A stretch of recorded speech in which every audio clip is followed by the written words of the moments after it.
नमस्ते, मैं हूं अजितेश मिश्रा। समझने ही नहीं देती सियासत हमको सच्चाई, कभी चेहरा नहीं मिलता तो कभी दर्पण नहीं मिलता, यानी कि शीशा, आईना। और ऐसा ही वाकया हम आपको इसलिए बता रहे हैं क्योंकि सियासत हमें समझ में नहीं आ रही है एक लेटर के जरिए। हालांकि आपको ये लेटर साफ साफ समझ में नहीं आएगा क्योंकि हमें भी नहीं आ रहा है। और इस लेटर में बस आपको मैं बता देता हूं, आप जब सर्च करेंगे इंटरनेट पर तो आपको ये लेटर मिलेगा जिसमें राजा भैया की फोटो है। ऊपर जो लिखा हुआ है वो लिखा है जनसत्ता दल लोकतांत्रिक मिर्जापुर। नीचे हस्ताक्षर हैं संजय मिश्रा, जो कि अब जिला अध्यक्ष हैं मिर्जापुर के इस पार्टी के। अब इस लेटर के वायरल होने के बाद एक अलग कहानी जो है वो सियासत में तैर रही है।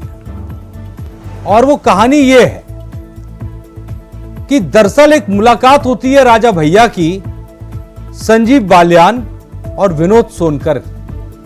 विनोद सोनकर पैर छूते हैं, आशीर्वाद लेते हैं राजा भैया से। थोड़ी देर बाद घटनाक्रम घटता है। राजा भैया अपने समर्थकों से कहते हैं कि जिसको वोट देना हो दीजिएगा, बाकी हम समझ लेंगे। यहां तक की कहानी आपको समझ में आ गई।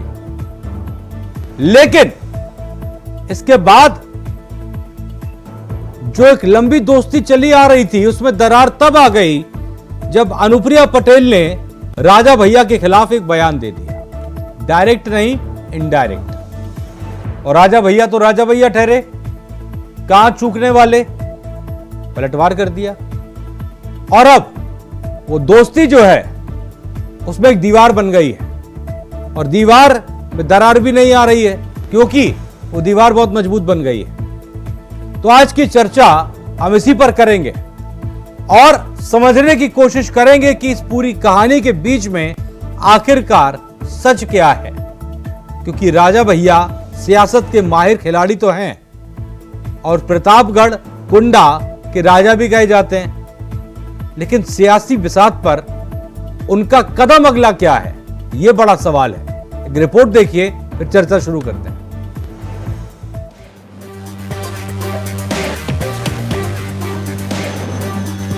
यूपी की सियासी फिजाओं में एक लेटर तैर रहा है जिससे गर्मी की तपिश में चल रही राजनीति में सियासी तापमान और बढ़ गया है, जिसका आकलन हर कोई कर रहा है।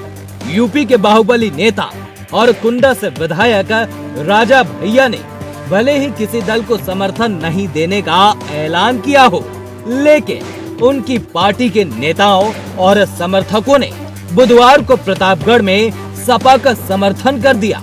ये भी घोषणा कर दी कि राजा भैया की पार्टी जनसत्ता दल लोकतांत्रिक के प्रतापगढ़ के जिला अध्यक्ष रामाचल वर्मा ने सपा प्रत्याशी एसपी सिंह पटेल से भी मिलकर उनको समर्थन की घोषणा कर दी है।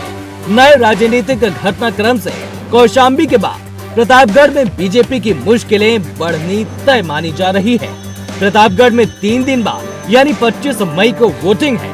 इससे पहले कौशाम्बी में चुनाव वाले दिन ही राजा भैया ने बीजेपी प्रत्याशी के खिलाफ भारी नाराजगी की बात कहकर अपने इरादे साफ करते हुए समर्थकों को खुला इशारा भी कर दिया था। दरअसल विवाद क्या था ये भी समझ लीजिए, जिससे तस्वीर और साफ हो पाए।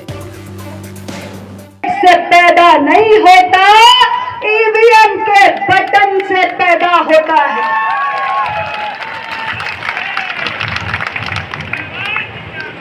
तो ऐसे स्वघोषित राजाओं को जिन्हें लगता है कि कुंडा हमारी जागीर है, उनके भ्रम को तोड़ने का अब आपके पास एक बहुत बड़ा सुनहरा अवसर आ चुका है। मैं आपसे कहना चाहती हूं कि इस बार जब 20 मई को आप ईवीएम का बटन दबाने जाएंगे तो याद रखिएगा कि इस देश के अंदर अब केवल मतदाता ही सर्वशक्तिमान है और राजा या रंग बनाने का काम सिर्फ आप मतदाता भाइयों के हाथों में है।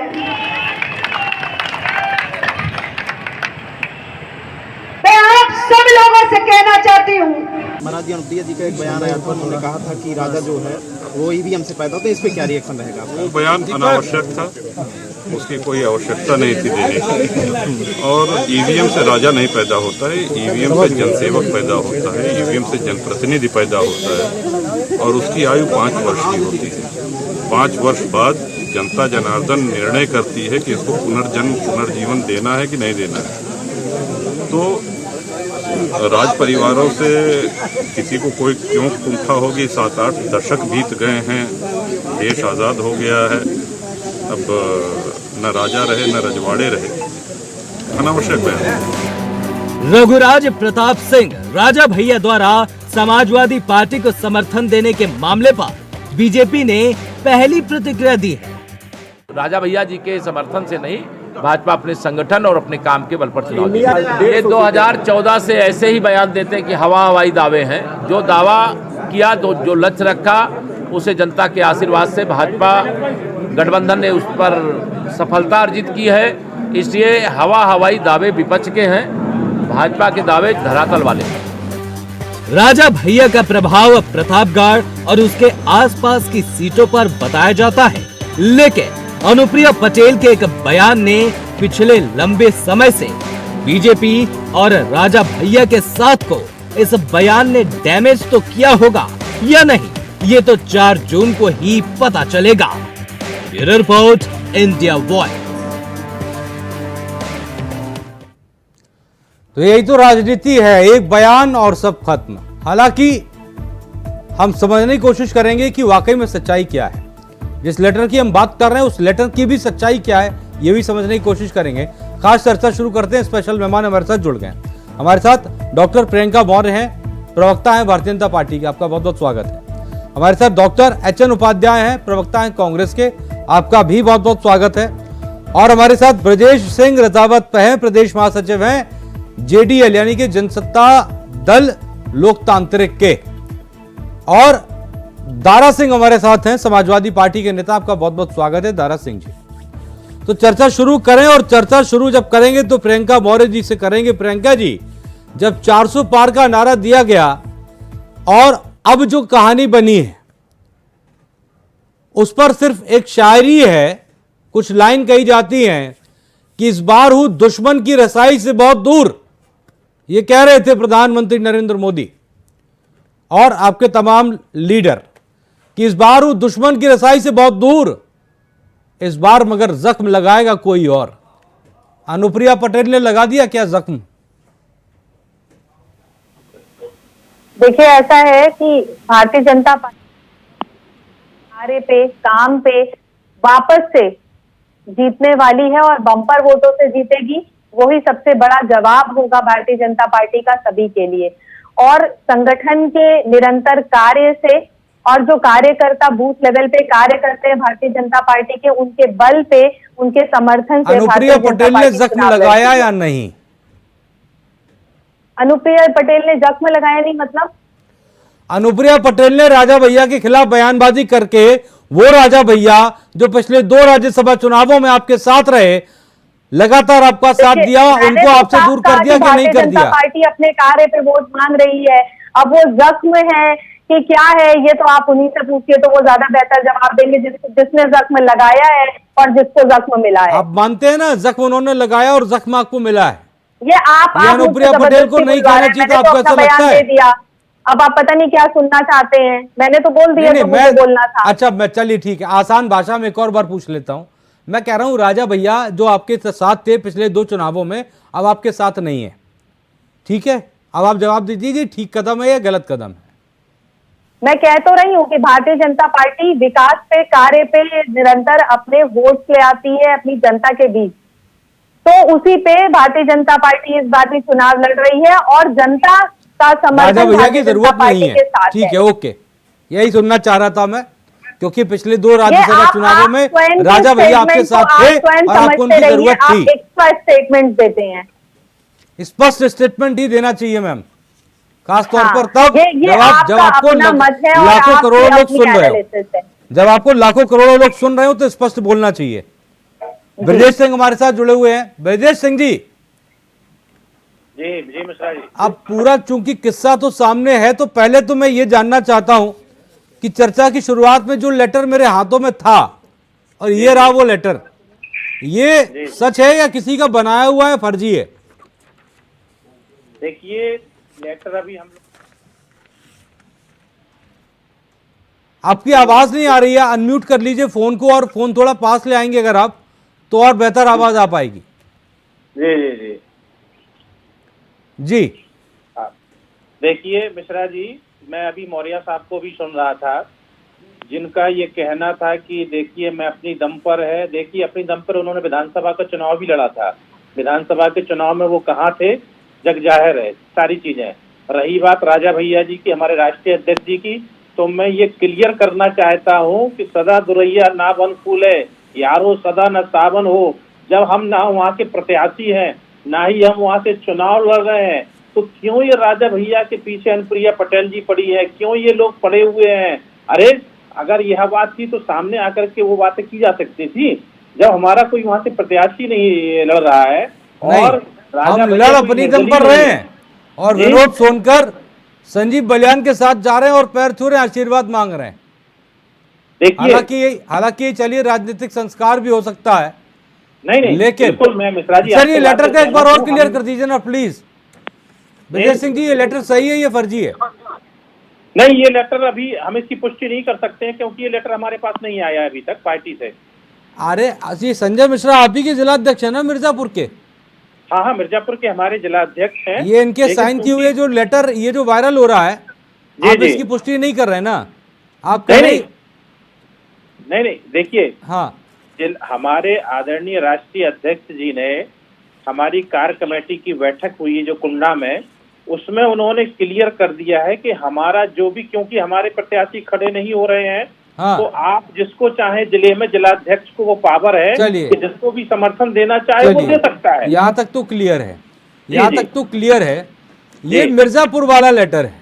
जी। अब मैं एक चीज जानना चाहता हूँ कि मिर्जापुर के बाद अगर कोई अगला जो आपका जिला है वहां से कोई यही लेटर भारतीय जनता पार्टी के पास लेकर चला जाए, एक लेकर चला जाए कांग्रेस के पास, चूंकि वो तो समाजवादी पार्टी के साथ ही है, एक चला जाए बीएसपी के पास, कोई परवाह नहीं है? मतलब आजाद कर दिया आपने सबको, अपनी पूरी पार्टी को, क्या आपको जो मर्जी वो करिए?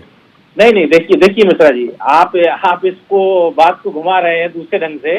हाँ। जिला अध्यक्ष अगर एक दल को लेटर दे रहा है तो वो एक ही दल को लेटर देगा। नहीं, एक जिले का दे रहा है ना सर, जिले में एक दूसरा जिला वाला जो है वो किसी और को दे सकता है ना? नहीं, आप ही ने तो आजाद कर दिया है। बिल्कुल जिला अध्यक्ष को वहाँ के जिले का पावर है कि वो किस दल के साथ जाना चाहता है, क्योंकि हमारा वहाँ पर प्रत्याशी नहीं खड़ा है। हाँ, इसीलिए। बहुत बढ़िया, ये भी राजनीति में पहली बार है, अच्छी बात है। अरे देखिए अभी आप राजनीति में क्या क्या होता, 4 जून वही ये पहली बार है ये राजनीति में, और बहुत अच्छी बात है कि एक पार्टी का राष्ट्रीय अध्यक्ष अपने तमाम जो जिला अध्यक्ष हैं उनको कह रहा है कि आप अपने हिसाब से कर लीजिए, और वो अपने हिसाब से लेटर भी जारी करके कह रहे हैं हम समाजवादी पार्टी को, हम बहुजन समाज पार्टी को, हम कांग्रेस को, हम समाजवादी पार्टी को, हम बीजेपी को। अच्छी बात है, आजादी भी इस तरह की पार्टी में होनी चाहिए। दारा सिंह जी, बड़े खुश होंगे आप तो, और खुश इसलिए होंगे कि जो 2 राज्यसभा चुनाव निकल गए, एक जिनमें मायावती आपके साथ थी, तब राजा भैया आपके साथ डिनर करके अगले दिन वोट जो है वो बीजेपी को करवा दिया था। दूसरा हुआ उसमें भी उनके साथ चले गए, लेकिन जो असली फाइनल मैच जब आया तो वो खड़े हो गए यहाँ के, और ये लेटर गवाह है संजय मिश्रा जी का मिर्जापुर में। जी मिश्रा जी, सबसे पहले आपको और आपके चैनल के सहयोगियों को और सभी पैनल पर बैठे हुए सभी को नमस्कार। देखिए, ये लोकतंत्र संविधान को बचाने का जो चुनाव चल रहा है, आप देख लीजिए कि इसमें जो बयानबाजी है, जो लेटरबाजी है, इसमें देख लीजिए कि लोग इंडिया गठबंधन की तरफ आ रहे हैं, क्योंकि ये 4 जून को परिवर्तन होने जा रहा है और भारतीय जनता पार्टी के पास कोई मूल मुद्दा या कोई उद्देश्य नहीं बचा। मुझे लगता है कि आज जिस चर्चे पे हम डिबेट करने बैठे हैं इस लेटर को लेकर, आज मैं इंतजार कर रहा था पिछले कुछ महीनों से कि मणिपुर पर भी डिबेट होगी। मैं इंतजार कर रहा था कि जो पेपर लीक हुए उस पर भी डिबेट होगी। मैं इंतजार कर रहा था कि जो 69,000 शिक्षक बैठे थे उन पर डिबेट होगी। मगर हमारे देश का ये भारतीय जनता पार्टी ने इतना दुर्भाग्य कर दिया है कि आज मीडिया में संदेश खाली कहना भूल गए आप। जी संदेश खाली कहना भूल गए कि आप चाहते कि उस पर भी डिबेट होती, भूल गए आप। मैं आपको याद दिला देता हूँ। हाँ, अब बोलिए। नहीं मिश्रा जी आते हैं, परेशान मत होइए। आज का जो हमारा चुनाव चल रहा है, हम लोग चल रहे हैं विकास को लेकर, संविधान को, और आप देख लीजिए कि पिछले कई वर्षों से कहीं न कहीं आप लोगों से भी आजादी छीनी गई। सत्य दिखा नहीं सकते हैं, सत्य बोल नहीं सकते हैं। अगर ज्यादा करेंगे तो नोटिस भेज दी जाएगी या नौकरी से निकाल दिए जाएंगे। तो भारतीय जनता पार्टी ने वो माहौल पैदा कर दिया था इस देश के अंदर कि लोग बोल नहीं सकते थे, अत्याचार देख रहे थे मगर बोल नहीं पा रहे थे। मगर ये जो चुनाव जब से आचार संहिता लगी है, देख रहे हो लोग खुल कर आ रहे हैं, इंडिया गठबंधन में सर मुद्दे पे आइए ना प्लीज। जी आप तो मुद्दे की बात करने वाले दारा सिंह जी, आप तो अक्सर आप कहाँ बहस को ले गए। मैं पूछ रहा हूँ खुश हो गए ना आप? बता दीजिए। मैंने पूछा था आप खुश हैं? अगर राजा भैया साथ आ गए आपके, अखिलेश यादव तो कुंडा में कुंडी लगा रहे थे। मिश्रा जी अगर यही लेटर अगर भारतीय जनता पार्टी के पास जाता तो क्या डिबेट होती? क्यों नहीं होती? नहीं होती। क्यों नहीं होती सर? कैसी बात कर दी आपने। राज्यसभा चुनाव में जब मायावती ने यह कहा कि अखिलेश यादव में राजनीतिक समझ नहीं है, राजा भैया को अपने साथ रखे थे और देखो बीजेपी को वोट कर दिया, हमने बहस नहीं की। अभी पिछला राज्यसभा चुनाव अभी वाला जो निकला उस पर हमने बहस नहीं की।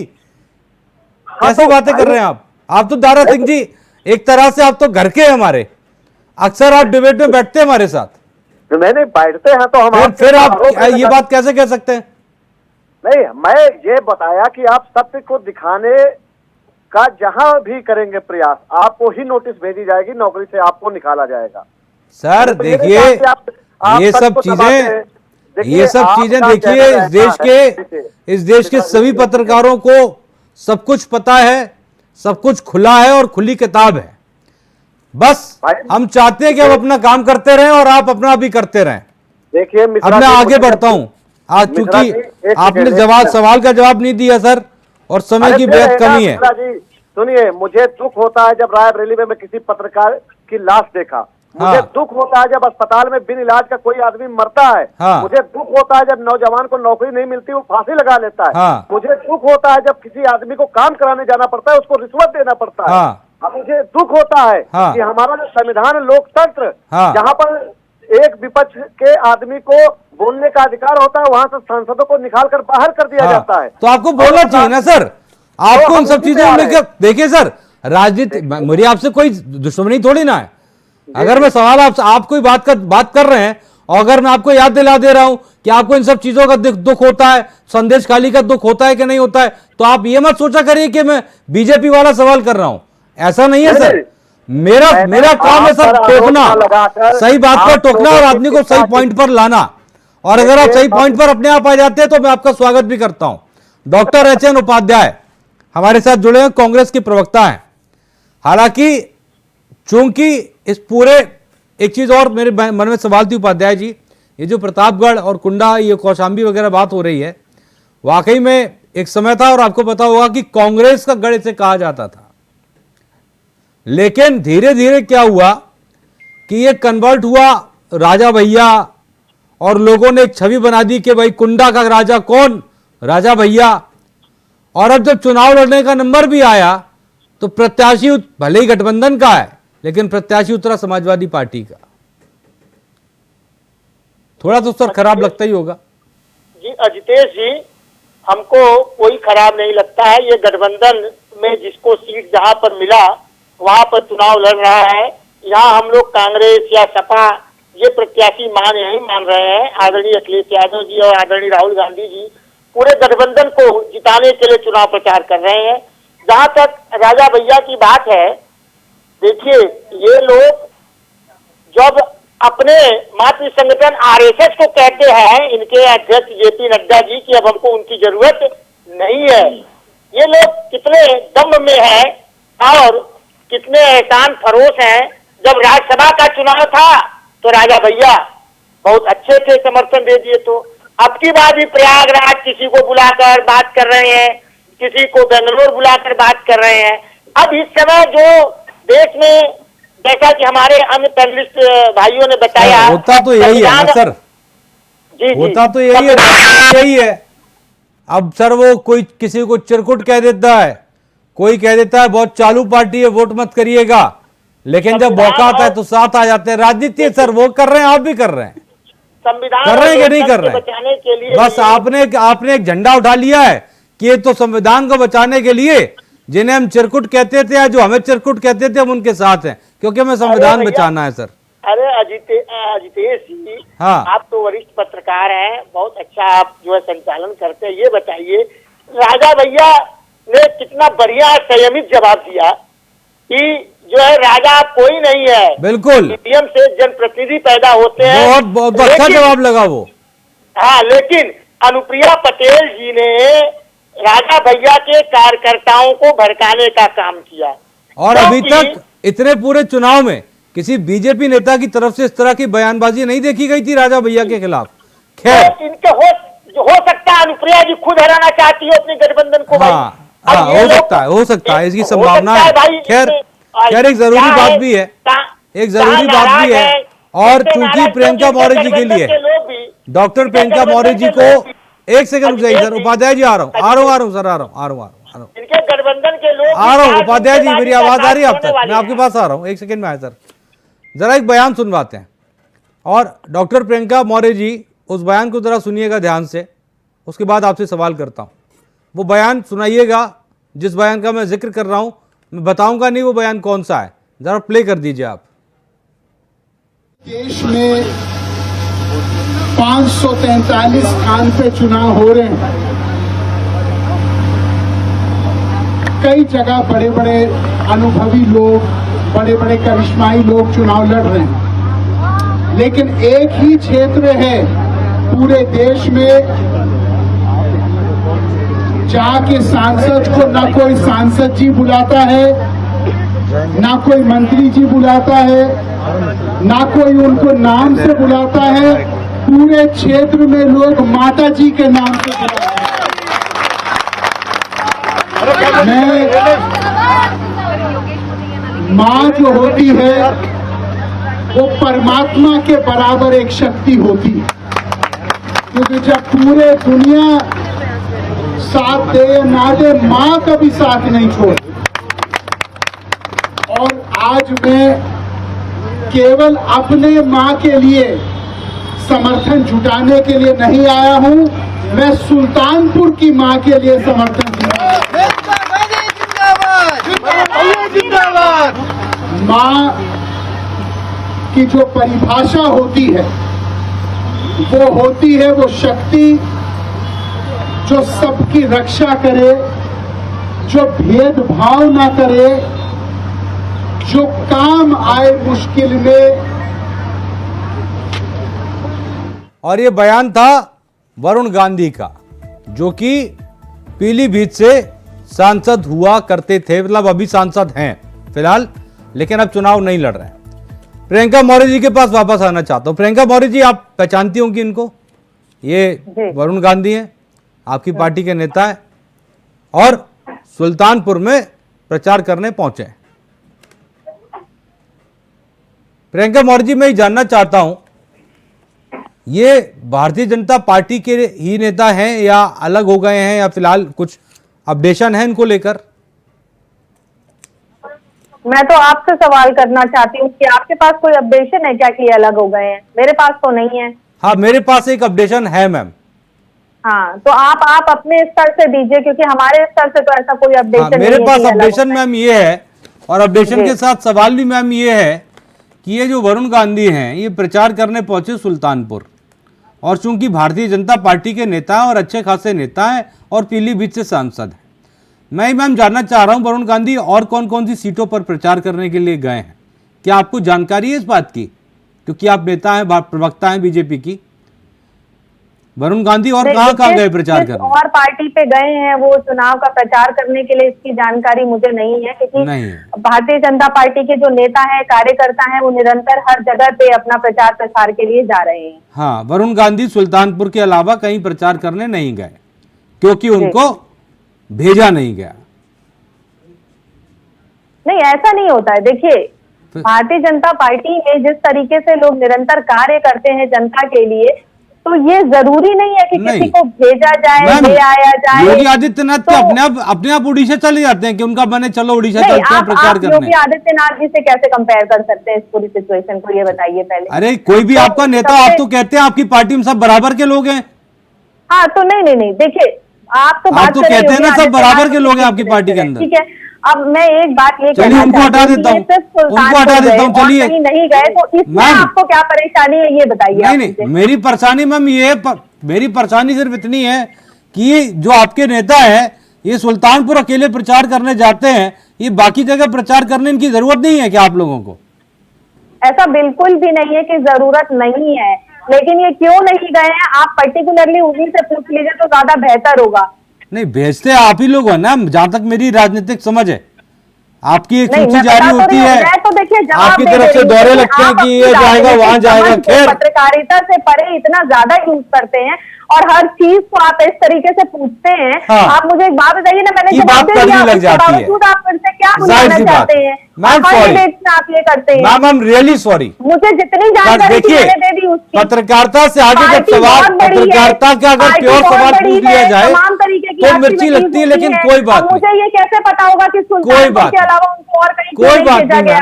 तो मैंने दुखती रख पे हाथ रख दिया मैम। क्या बुलवाना चाहते हैं? ओके मैम, मैंने दुखती रख पे हाथ रख दिया, सॉरी, मैं अरे माफी बिल्कुल चाहता हूँ। ऐसा नहीं है, दुखती रक्त आपके होगी कोई और बात जितने लोगों को आपने बिठाया कोई बात उनकी नहीं। दुखती रक्त पे आप हाथ रख रहे खैर होंगे। देखिए भारतीय जनता मैम, प्रियंका मौर्य जी, बुलंदी देर तक किस शख्स के हिस्से में रहती है? बहुत ऊंची इमारत हर बड़ी खतरे में रहती है। ये राजनीति, ये भी एक शायरी एक तरह की। एक लास्ट कमेंट, एक फाइनल कमेंट, दारा सिंह जी। देखिए, भारतीय जनता पार्टी ने सिर्फ 2 लोगों को नेता बनाया, एक स्मृति ईरानी जी को और एक कंगना रनावत जी को। पार्टी ने किसको नेता बनाया? अखिलेश को नेता बना दिया, आपके नेता और भारतीय जनता पार्टी को जिताइए और अम्बानी को मजबूत किया जा सके। भारतीय जनता पार्टी और आपने सर किसको नेता बनाया? प्रियंका जी एक सेकंड रुकिएगा जरा, प्रियंका जी एक सेकंड रुकिएगा, आपने किसको नेता बनाया? दारा सिंह जी, अरे हमने कितने नेता बनाए हमारे? कितने? आप देख लीजिए, अक्षय यादव, आदित्य यादव, डिम्पल यादव, अखिलेश यादव, अभिषेक यादव, धर्मेंद्र यादव। आप बताइए कि सिर्फ क्या यादवों को बनाया गया, किसी और को टिकट नहीं बचा? टिकट तो सर, टिकट तो आप 80, टिकट तो 17 देकर बाकी पर आप लड़ रहे हैं। लेकिन मैं कह रहा हूं, कहा पता कहावत क्या कही जाती थी, क्योंकि मैं इटावा से इसलिए आपको बता देता हूँ, इटावा से इसलिए बता देता हूँ, कहा यह जाता था कि सफेद परिवार में कोई बच्चा जब जन्म लेता है तो वो नेता बनता है। आप उनसे कह रहे हैं, अपने आप को जरा देखिए सर। और आप बता दीजिए कि हमारे, चलिए समय की कमी है, समय की कमी है, माफी चाहूंगा, चर्चा को यहीं पर अभी फिलहाल विराम देना पड़ेगा क्योंकि वक्त की कमी है। लेकिन कोशिश करिएगा कि बहस जब हो, बहस चर्चा हो, बहस ना हो और सीमित शब्दों का सही इस्तेमाल किया जाए। प्रियंका जी, आपने हमें समय दिया, आपका बहुत बहुत शुक्रिया। अरे उपाध्याय जी, माफी के साथ सर कल फिर करेंगे चर्चा, पूरा समय दूंगा सर, समय नहीं है, माफी के साथ सर। बहुत बहुत शुक्रिया दारा सिंह जी, आपका बहुत बहुत शुक्रिया। और ब्रजेश सिंह रजावत, आपका भी बहुत बहुत शुक्रिया हमारे साथ खास चर्चा में जुड़ने के लिए। तो ये सियासत है और सियासत में कहा जाता है कि एक काफिले वालों, तुम इतना भी नहीं समझे, लुटा है तुम्हें रैजन ने रैबर के इशारे पर। सब कुछ कहानी इसी इन 4 लाइनों में छुपी हुई है, समझ जाइएगा। ना सियासत, जब पूरी सियासत की बात हो रही है तो जाहिर सी बात है अपने आप में कई सारी चीजें सबके सामने आनी चाहिए जो चर्चा में लाने की कोशिश की जाती है। न सच्चाई के दोस्त न सफेदी के दुश्मन, हमें आना दिखाना दिखा देते हैं। नमस्ते।